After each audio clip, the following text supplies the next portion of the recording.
Hello and welcome to another episode of This, That, and the Other. Somebody had suggested that I do a show on memories of Okinawa, as a matter of fact from the Okinawa The Rock page. So that's what I'm going to focus on today. We lived on the island from 1971 to 1976 and came there in August of 1971 and lived at 031 Kakaza Heights, a white house with red trim. You could see the East China Sea from where we lived, and I went to Machinado Elementary that year. And I've done a show in the past about memories, more detailed memories of Kakaza Heights. And August of 1972, we moved to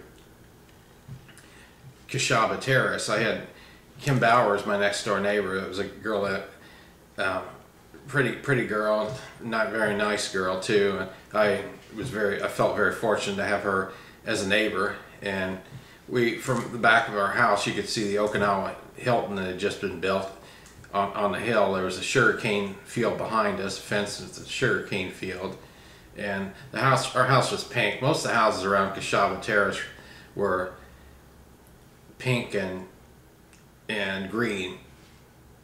There were some other houses that were, I think, yellow and blue that were in other parts of Kashaba Terrace that had like screened-in porches. Our particular house didn't have that, and we lived at Kashaba Terrace from 1972 to 1974, and in '74 we moved to Rycom Plaza. Lived there in a yellow house. Houses were either like yellow, blue, green. Those are the colors I remember them being. And our house was next to, it was the first one that was a single house. There were duplexes next to that, and I remember you could see a baseball field from where we lived on the base, and you could also see FEN, the television radio station on the island. But some of the things I remember from being on the island was going off base into Koza, going to various stores, toy stores. There was a Plaza House shopping center that had a Baskin-Robbins. Later on, right before we left the island, they had a McDonald's. We used to walk to that all the time. There were various toy stores you could go to in Koza too. You kept going down the road and then made a left-hand turn, and that would be part of Koza. And then you keep going. You eventually got to the gate of Kadena Air Base, and the USO was right before the gate, right on the left. I remember that. Remember my dad taking us there a few times, and I remember kids used to like those dried cured prunes called Seymour's. I didn't particularly care for them myself, but they were very popular. Felix gum was another thing that was popular with kids, and there are all these various shows on Japanese television, superhero shows, Kamen Rider, Ultraman, others as well. Can't really think of other names. The Mirror Man, that was another one, but there were various versions of Kamen Rider and various versions of Ultraman, and I remember watching those and didn't understand the language, but you could definitely figure out what the plot was on the show.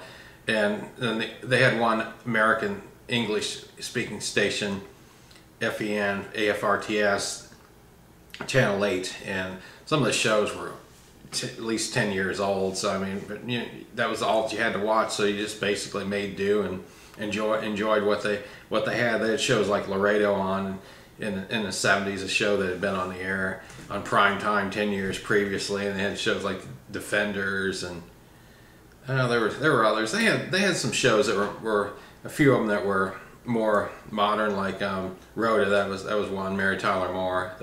Those two shows, but most of the shows were shown in black and white. There were some that were in color, depending on what prints the station had. Most of the shows were run on Kinescope 16mm film. I remember going to the station, seeing all the 16mm films there, and there's also the radio was done there as well. And there was also another English-speaking radio station outside of Machinado called JOFF. That was a Christian radio station. They played mostly Christian music. They played other kinds of music as well, and news, and I remember that as well. But I remember Expo 75. It was a big event on the island. They had various pavilions. I remember the Canadian pavilion had the steaks that were really good. It was some of the best steak I ever had in my life. I remember they had like the Mitsubishi pavilion. They had some pavilions like USA pavilion, Russian pavilion, Italian. Remember going to those as well. But Expo 75 we went to a few times. It was a very interesting thing to go to. There was also rides as well, and there was another place we used to go to, Okinawa Beach, a resort area on the northern end of the island. And if you went all the way to the northern end, there was Hato Point, where there was a lot of sharp rocks over there. You had to be careful. You fall, you hurt yourself. But I remember Okinawa Beach. They had an officers club, or I guess it was for both actually.